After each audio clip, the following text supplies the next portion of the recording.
First reading, Hosea chapter 10 verse 1 to 3, 7 to 8, 12. Israel was a luxuriant vine yielding plenty of fruit. The more his fruit increased, the more altars he built, the richer his land became, the richer he made the sacred pillars. Theirs is a divided heart, now they will have to pay for it. He himself will hack down their altars and wreck their sacred pillars. Then they will say, "We have no king, because we have not feared Yahweh.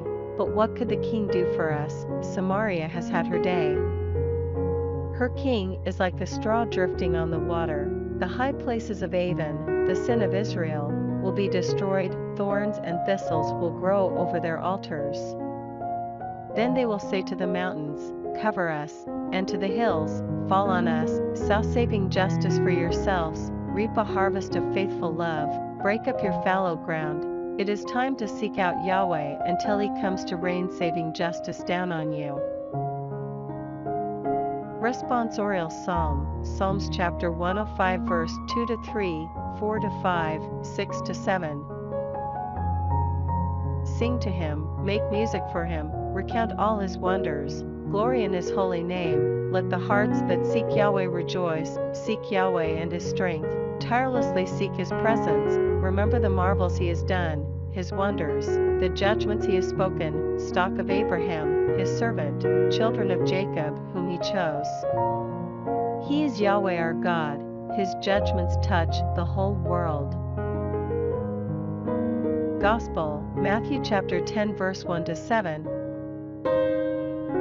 He summoned his 12 disciples and gave them authority over unclean spirits with power to drive them out and to cure all kinds of disease and all kinds of illness. These are the names of the 12 apostles.